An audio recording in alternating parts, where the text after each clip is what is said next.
Yo, Beth, that shit crazy. On a Tuesday, it's All Even with your boy Barry Grant. You can catch me on Instagram and Twitter at All Even Podcast. You can listen to the show on Spotify, Apple Podcasts, Google Podcasts, Deezer, Stitcher. I'm all over the place, man. And trust me, go to YouTube, hit that subscribe button, like, share, and comment because the page is growing. I'm back. I had a long layoff, but lots to get into. We're going to talk about the DeAndre Hopkins situation in the NFL. We're going to talk about the Yankees and the Mets. Both teams are in first place. Are both teams sustainable? We're going to talk about the NBA playoffs. The Celtics have just evened the series with the Bucks. Grizzlies, Warriors going at it right now. I'm going to talk about the Lakers in full detail. And then the greatest segment on the planet is back, Dummy of the Week. So let's just jump right into it. There's no need to even try to get into a spiel on this. DeAndre Hopkins tests positive for PEDs. He's suspended for 6 games. Came out with a press release saying that, he takes care of his body. He does due diligence in what he puts in his body, and he doesn't understand how this happened. Obviously, he didn't do it, well enough. He didn't check all the boxes well enough, and this happened back in November. And, he sounds in good spirits or whatever. He sounds contrite. And we'll see him in 6 games, right? That's not the part to me that's troublesome. Not even the fact that he took PEDs bothers me. It's not the fact that people are criticizing him or not criticizing him for what happened. There's an underlining issue here that nobody's really talking about. It's the fact that DeAndre Hopkins, as great as a wide receiver he is, he's a warrior. He plays through pain. He plays through injury. But there might be a level of breakdown here with a great athlete. Over the years, he's had ankle problems or ankle injuries and back injuries and this and that. And at some point, it gets to be enough. Where it's like, I may need something to kind of get me back on the field. Kind of get me back feeling like myself. So maybe I will take this PED. Maybe I will take this substance that I've never tried, but I heard great things about. People do that when you're desperate to feel better.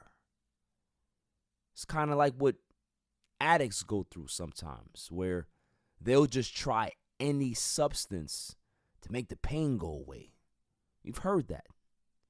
So it's no different for athletes. Obviously, it's a different level.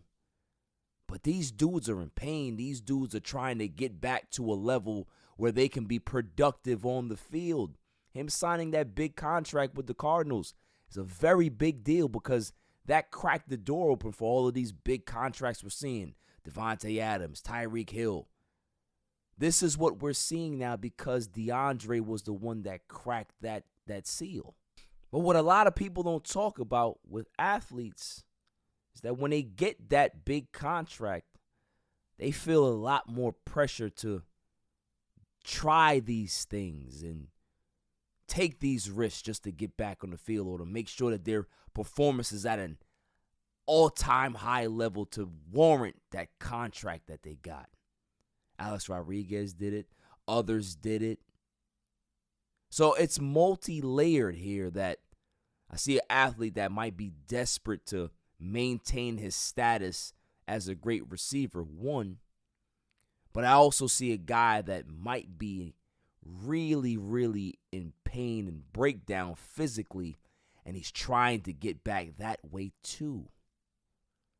So there's a lot of stuff that nobody's really talking about, but I'm going to talk about it here. I don't fault DeAndre Hopkins for doing it. I welcome that. Because if he's trying to maintain his livelihood and trying to get some years on the back end, do what you got to do. Because at the end of the day, the Cardinals if they feel you're not productive, they will cut you, right? So that guaranteed money that you got, you'll get that. But all the other money that's out there that's floating around in football heaven, they'll keep that. And as a football player, as guys that are fighting for every dollar, you're not trying to give any of that money back. So you're going to do whatever you can do to get back on the field. So kudos to him. Shouts to him for actually manning up and talking about it. But do I blame him? No. But do I see a player that's in decline physically? Yeah, I do. And it concerns me for other guys because the bigger that contract gets, the more tempting those particular things, those outside substances become. It's a slippery slope. It really is. And if I was an athlete, I'd do it too. I'm not going to sugarcoat it and try to, no, I would never. My dignity and my pride and the way I grew up will force me not to do. Nah, bullshit. I'm not going to be one of those dudes. If I got the contract, if I'm making that money and I'm trying to stay on top of the game, you damn right I'm going to try it. Just to see if I can be able to get an edge, yeah. Because that's what we are as human beings. We're always trying to figure out how to get the edge, how to maintain, how to keep that level of dominance, how to keep your spot. That's all right. So I want to see how DeAndre comes back from this. If he comes back from the suspension ready to go in week 7, week 8, and we see the same guy, then maybe he wasn't in decline. But if we start to see that productivity start to slow down, people are going to realize that he took that stuff maybe for a reason. You see what they did? They picked up Hollywood Brown, so they understand that maybe we need another dynamic playmaker on the outside. Because DeAndre might be in decline and we need some help for him. We need some help for ourselves. We need some help for our immature baby quarterback. Need more weapons for him. Because he likes to delete people off Instagram and Twitter. That's what these kids do nowadays when they're upset. Instead of talking it out, they want to delete you off my MySpace friends. Like, come on, man. What are you doing? That's another topic for another day. But DeAndre Hopkins, kudos to my man. I respect you. I understand the struggle. I understand what you're going through. And I can't wait to get you back week 7, week 8, because you know I'm going to pick you in fantasy. You money every season. And I know I'm about to win some more money because of you. Coming up after the break, NBA playoffs. We got the Bucks and the Celtics, Grizzlies and Warriors going at it on a Tuesday night. It's all even. Yo, it's your man DJ G Money from that Flip the Script podcast. You see it? We in the studio right now. Flip, shut up. Yeah. Oh, listen. Shout out to the All Even podcast. My man Barry Grant Jr. What's up, man? What happened? What you want to say to the people? Shout out somebody else's podcast? Yeah, my nigga the joint. What's up? All Even? All Even podcast. Yo, it ain't even up here, boy. We put this, yo, what's up, man? All Even. Yo, you, oh my God. What's up with you, man? Now, that's a shout out. You keeping this? Yeah, keep all that. You want to jump All in the Even camera? podcast, right? Yeah, All Shout out Even. to All Even podcast, right? All Even? That's your man? My man. All right, shout out to All Even podcast. 100%. He cool. Is he cool? Let me see. Is he cool? Yeah. What is it, G? Oh. I said about G.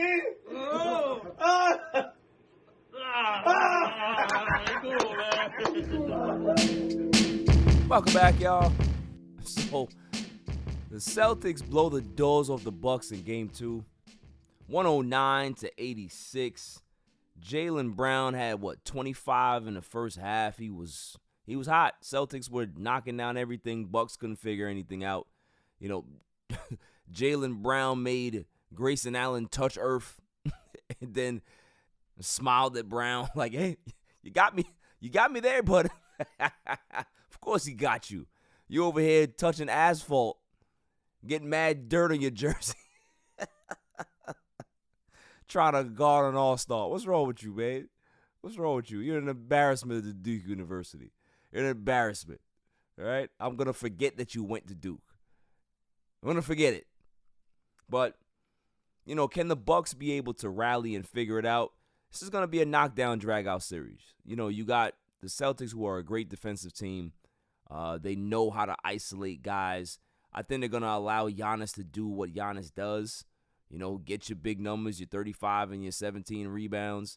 But everybody else is going to be in a box. And the fact that Chris Middleton is not around, that's a big, big blow for the Bucks.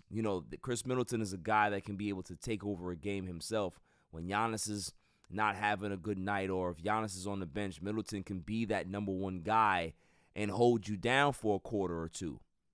But the fact that you don't have him now, you got to rely on other guys. You got to rely on scoring by committee. And they've been doing that all season. A lot of guys have contributed, but now you're trying to put Bobby Portis in a role of that Chris Middleton. It's not going to happen. So, you got Coach Budenholzer, who's a championship coach now, but is he the guy to be able to make adjustments?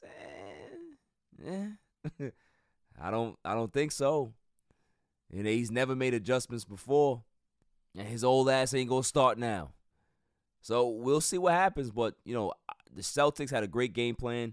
Like I said, Jaylen Brown, he can be able to really get busy in this series without a Chris Middleton around. So I think the Celtics have the advantage, but will they win?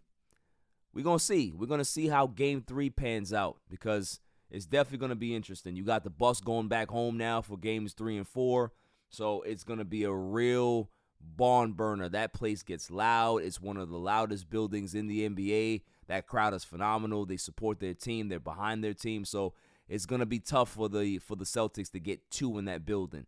They may get a split, or they may lose 2. So we'll see. Now on to the big-time matchup that everybody's talking about. We got Grizzlies and Warriors. Warriors win a nail-biter in Game 1. They're having another close game right now. Grizzlies are up 56-51 at halftime. Klay Thompson has 10 points. Steph Curry has 15 on 6-12 shooting.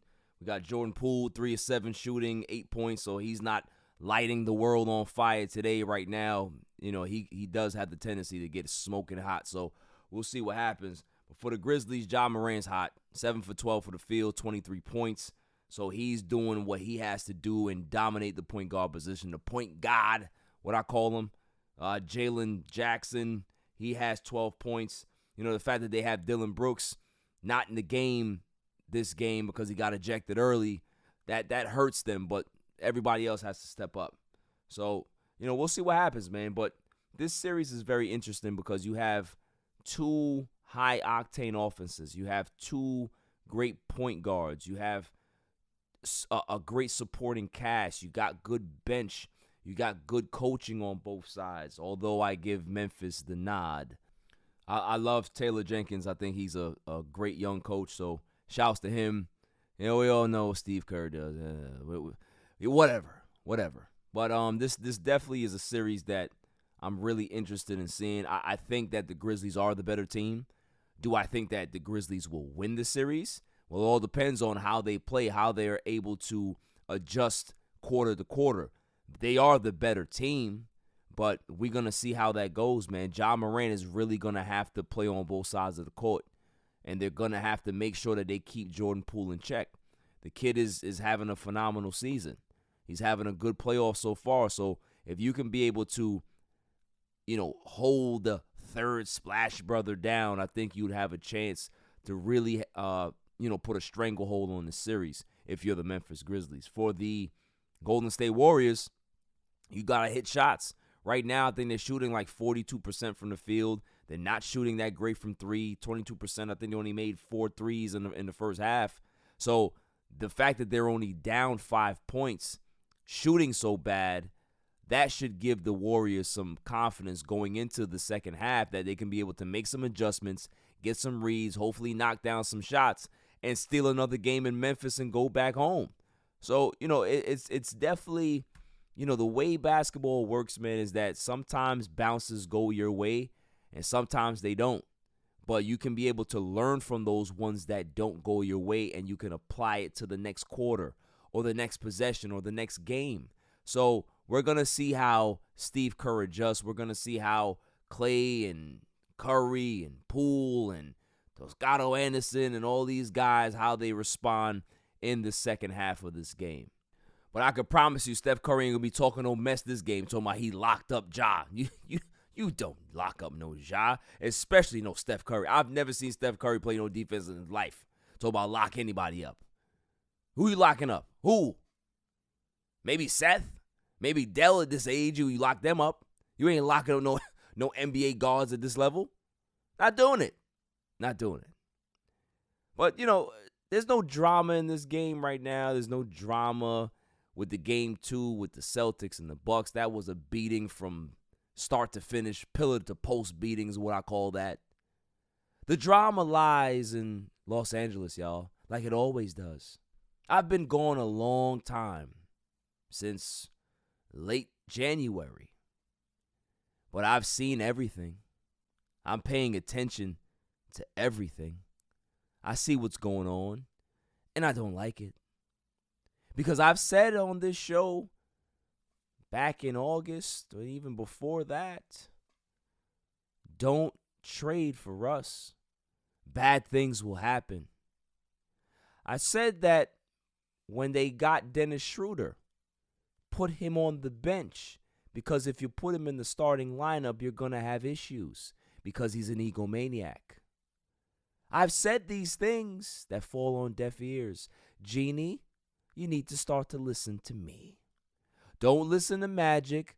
Don't listen to Kurt Rambis. Don't listen to Pelinka. Don't listen to Phil. Don't listen to all the people that you have in your brain trust that don't know what the hell is going on. The Lakers are in trouble, and the reason why they're in trouble is because the owner has no idea who she needs to speak to, or she has no idea that she's the owner. That it doesn't matter what the brain trusts tell you. You have the final say.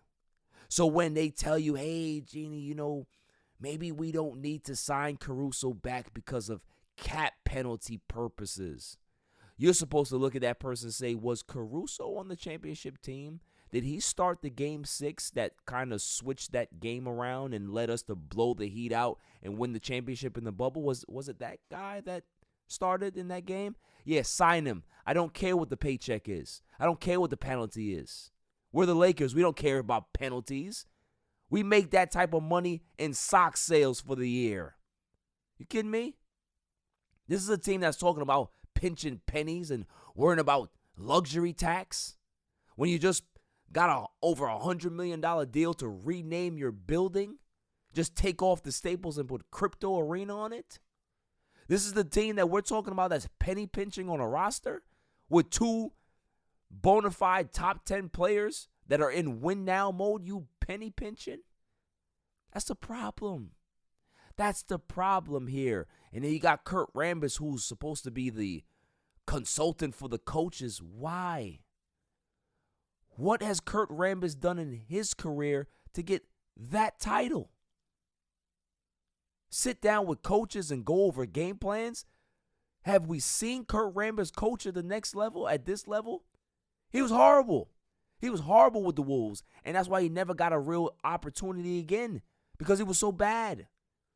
And then when he got to the Knicks and he had to fill in after that, he was even worse. But that's the guy you're going to trust to tell the coaches what to do? Okay. And then what else is the problem? Is that you always have to hire somebody from the inside. They have to be Lakers. They have to be Lakers. They have to have some type of Laker pedigree. Like, bullshit. Why does it have to be that? Some good coaches actually didn't come from the Lakers. Newsflash. Oh, it's a shock. Shock to Jeannie. Did Phil Jackson have ties when Jerry Buss signed his ass? No. He was a Chicago guy, wasn't he? Bulls dynasty. Ring a bell? Michael Jordan, Scottie Pippen.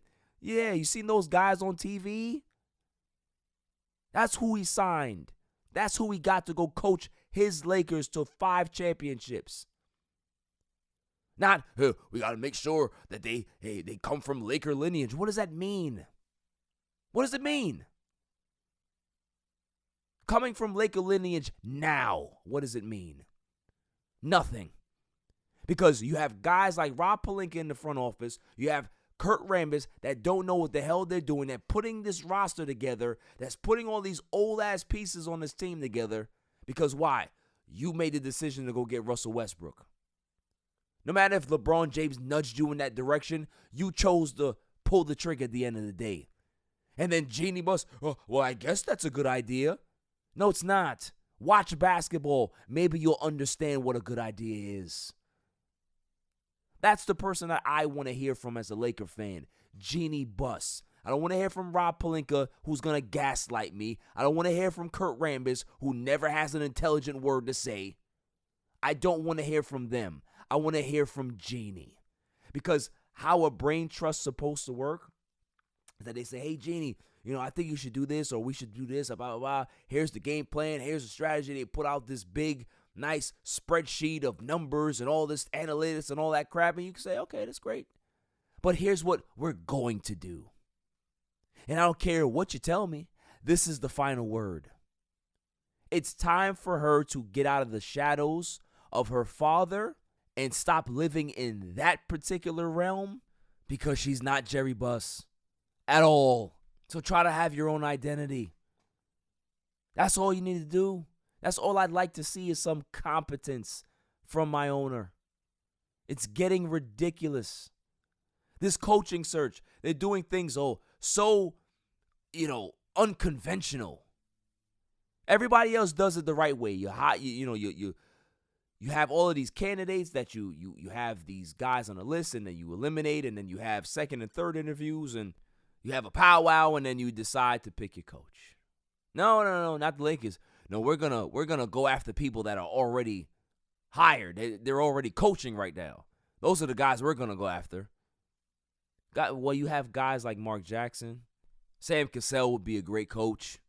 Darvin Ham, I think, would be a decent coach. I don't think he'll be better than Sam, though. But Mark Jackson's my guy. He should not have any other job. And if I ever see another rumor about him getting signed or him being the next head coach of NBA Siberia, I'm going to lose it. If the Lakers lose Mark Jackson to NBA Siberia, what is there to root for me? What? That we can hope that Nick Nurse says yes, and then we got to give up more draft compensation to go get him? We don't have any picks. We're going to have to give up 7 draft picks just to trade Russell Westbrook and his bum ass, Westbrick. And I hope he hears that too. As low as my podcast is on a totem pole, I hope he hears it. Westbrick, bum, $42 million wasted. Another $47 million going to be wasted because he has delusions of grandeur. That he still thinks that he's this high-level player when he's not, and he hasn't been in quite some time.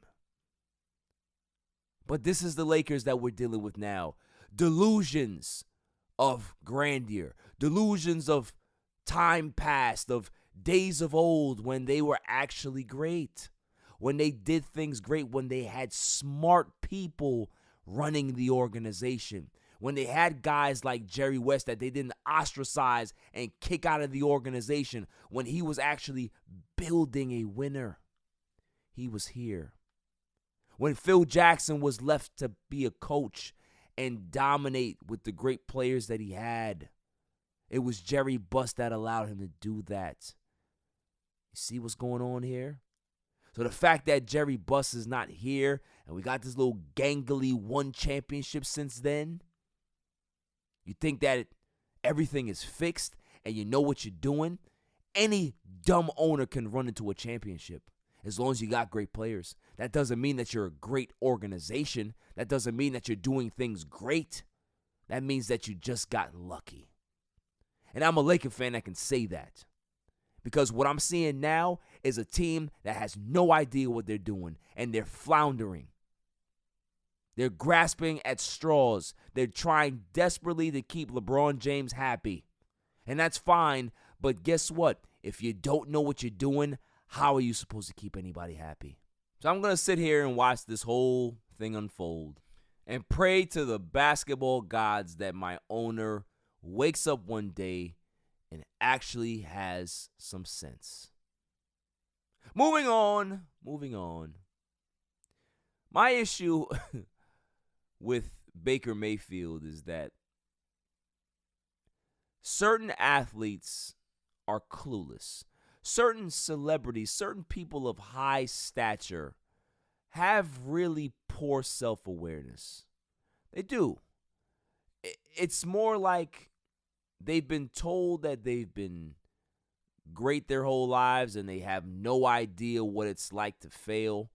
Or they're the constant underdog where they feel like they have to be this way and rub everybody the wrong way when they really don't have to be. I think that's Baker.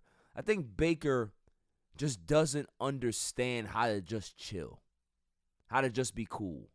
He always has to have a gripe. He always has to have something going on. Always has to have an issue. They got an issue with me. They didn't treat me good, so I don't want to be a Brown anymore. They got a better quarterback. And they were willing to take a guy that has some legal troubles over you. That should be a wake-up call for you to say, you know what? Maybe I need to work on myself. Maybe I need to work on my leadership qualities. Maybe I need to work on my game because I'm not that great. I'm actually kind of trash. Yeah. You know, when you look in the mirror and say, yeah, I need to fix myself. That's what Baker needs to do. And the fact that rumor has it that the trade broke down at the draft, he was supposed to end up with the Seahawks, and the Seahawks said, nah, I'm not giving up that type of draft compensation. What you want, a 7th-round pick for Baker? Nah, I don't want to give up a 7th. Nope, not doing it.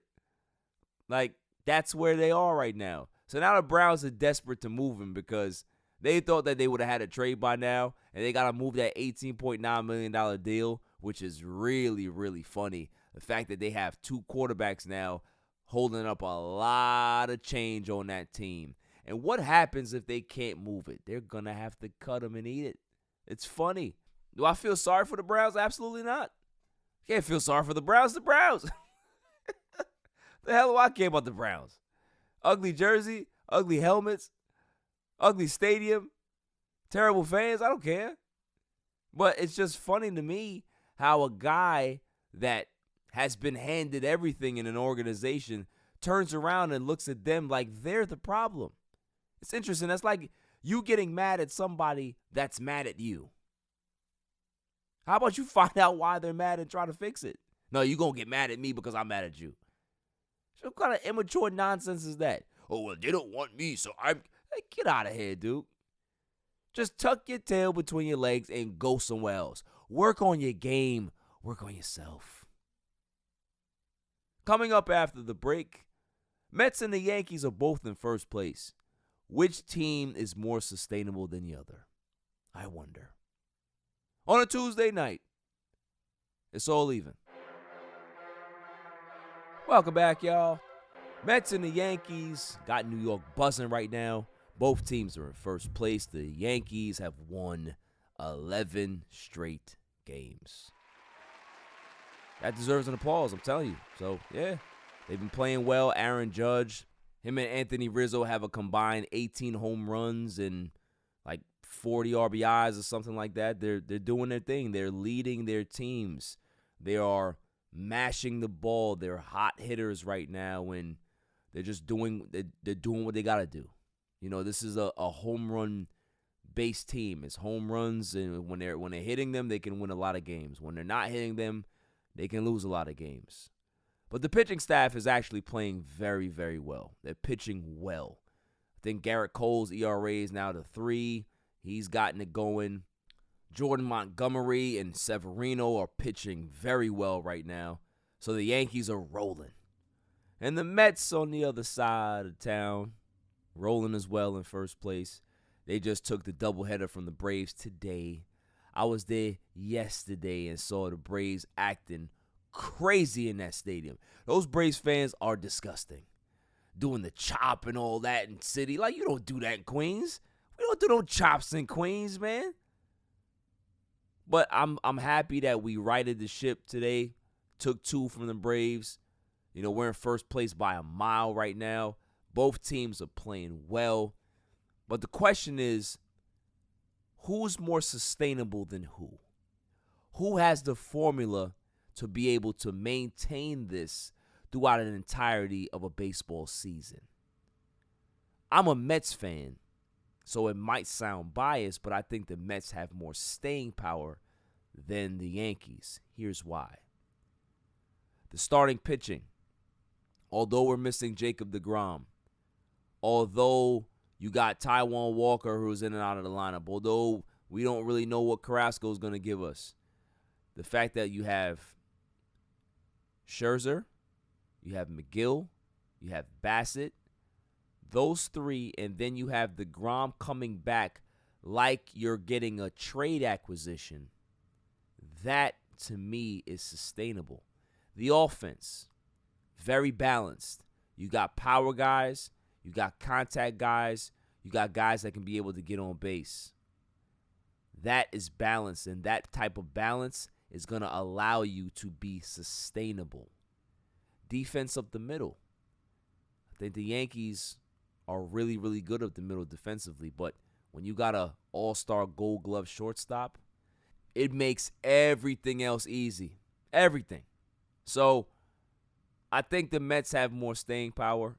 And the fact that I think Buck Showalter is a way better manager than Aaron Boone is. It's not even close. That gives the Mets the edge. But both teams are very good. I'm not saying that the Yankees are going to slip off and go into the tank. I'm just saying that the type of team that the Mets have, it's more sustainable that they can continue to dominate like this. The Yankees are good. I love Aaron Judge. Hell, Aaron Judge may just change jerseys next season. You know, since they don't want to give him his money. Since he turned down that $270 million deal or whatever it was. We'll give him the 3. We'll give him the $325 if he wants it. There's nothing wrong with that. Cohen has no problem opening up the book. We going to pay our guys. We'll have the judge's chamber in Queens, man. You don't need to have it in the Bronx no more. And by the way, I'd like to make a comment, too, about trash fans that bombard other people's ballparks when their teams are not playing. I was at the game yesterday, my boy and his son, and watching the game, you know, the Braves are beating up the Mets, and things don't look good, and all of a sudden we hear, the Yankees, we love the Yankees are great. And everybody's like, yo, the Yankees ain't playing right now. They playing somewhere else. What are you talking about Yankees here? We in Queens. Why do you get a kick out of that? Why do people like to do that? Why do you go to a game where your team ain't playing, there's 2 other teams playing, and you got a nerve to shout out your team? Who cares? Nobody cares. Well, we won 10 in a row. Nobody cares. Not here. Nobody cares about that type of information here. Go to the Bronx with that nonsense. I say the same thing to Met fans that go to the Bronx and pull that nonsense. We don't want that type of smoke up there, man. We got our own ballpark. We can be able to do what we want to do here. Celebrate and high five and curse people out or whatever we want to do in Queens. We don't need Yankee fans coming in here. You go Yankees. Go to the Bronx with that nonsense. Or maybe you're too scared to go to the Bronx, so you go to Queens games because it's closer. It's more safe. Get out of here with that nonsense. Never understood that day in my life. I just don't get it. What do you get out of that? Yeah, well, I'm a Yankee. I just looked at the dude like, yo, you gotta be the biggest square ever. You must have been the kid that got picked last every time. And when you got older and you got a little money, you gotta show off now. You gotta make yourself known because you were so insignificant as a child. It's probably where it comes from. I wonder. Coming up after the break, the greatest segment on the planet, Dummy of the Week. On a Tuesday night. It's all even.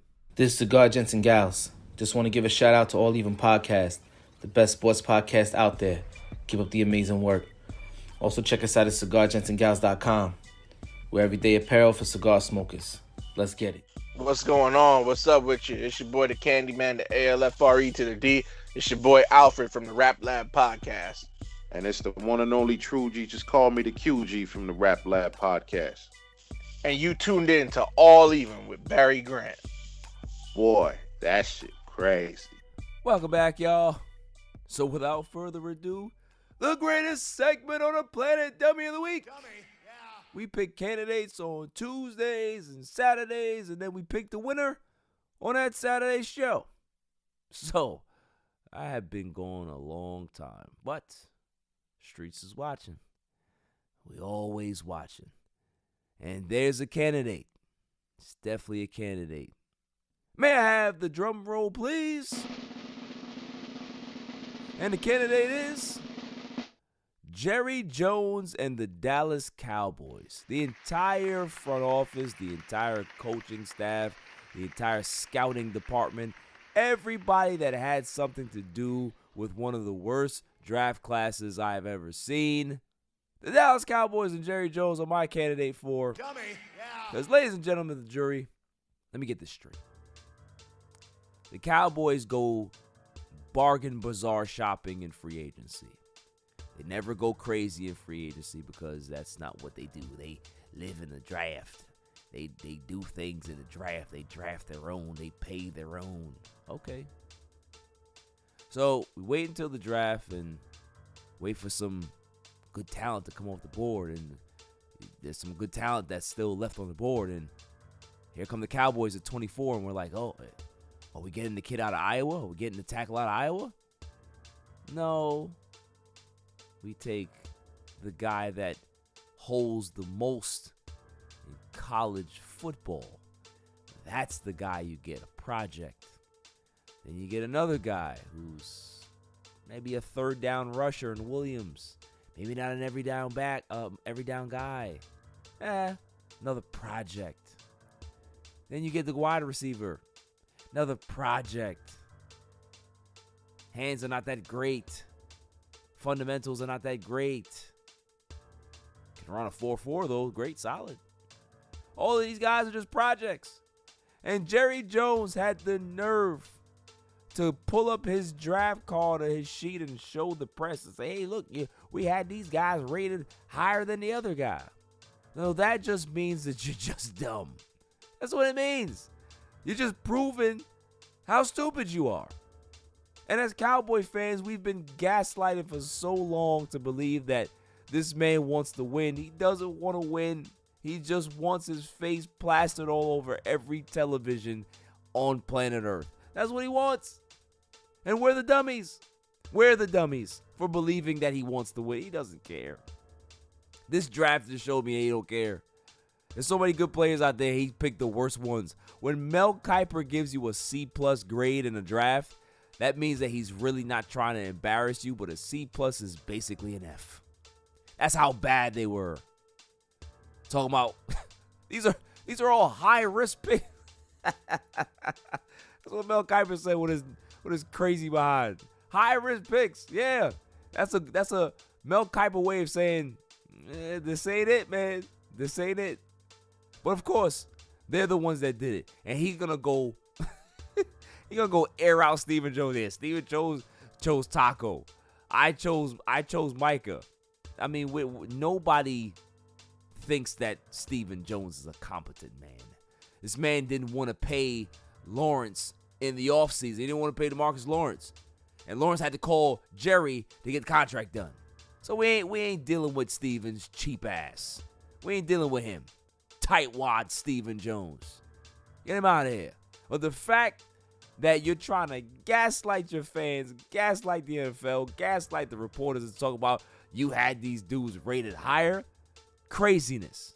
Nuts. And shouts to my guys in Canada, man. Cowboys can fan, they're always very, very supportive of the Cowboys. They're very supportive of me. So shouts to my boys out there. But, man, listen, this ain't it, man. This draft is bad. And we all got to admit it. Once we admit it, then we can be able to be better people and be better for it. But if we keep lying to each other, say, you know what, this pick has potential. No, it doesn't. No, it doesn't. We got to teach a guy, stop holding like he's a child in kindergarten. No, don't hold him. Don't hold him, Jimmy. Don't grab him. You got to be on the other side. The object of being an offensive lineman is not to hold. It's to have your skills, have your hand speed up, your footwork, how you backpedal, how you're able to laterally move. Not grab somebody and throw them to the ground like this is UFC. What's wrong with the Cowboys? Of all the offensive guys you can get, offensive linemen, you get the worst one. People just laughing at us, man. And to see Mike McCarthy's stupid face up there with deer in the headlights, it just bothers me even more. I want to fight. Every time somebody talks about the Cowboys nowadays, I want to fight. I want to fight. That's what type of mode I'm in. That's how they get me. I want to fight now. People talk bad about the Cowboys, now we got to fight. That's what they do to you, man. It just make you wildly, overly emotional because they just do stupid stuff. Simple things they make hard. And they shopping in the bargain bazaar bin at Jamaica Avenue. That's what they doing.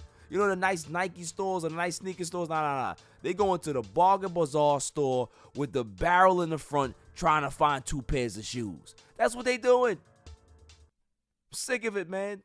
So to Jerry Jones and the Dallas Cowboys organization, the draft analysts that they pay for, the draft gurus, you guys are thrift store losers, but possibly winners for Dummy of the Week.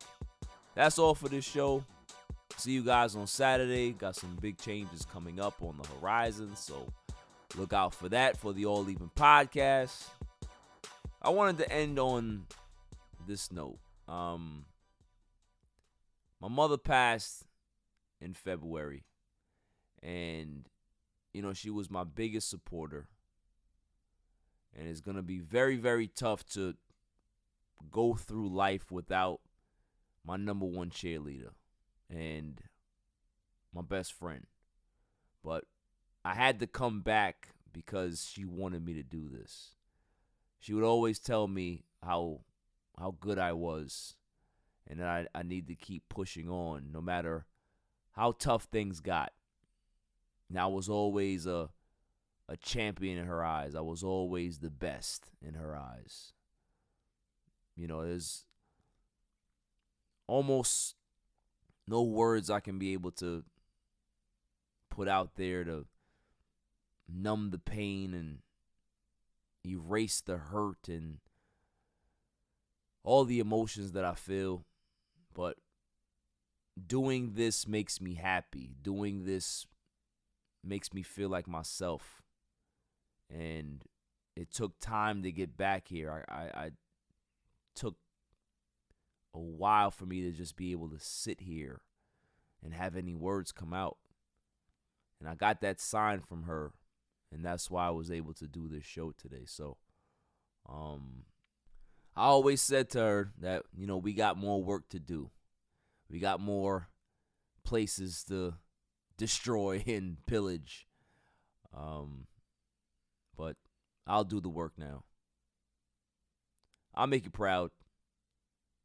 I'll make sure that I continue the legacy that you left behind. The hard work and legacy, the no-nonsense legacy that you left behind.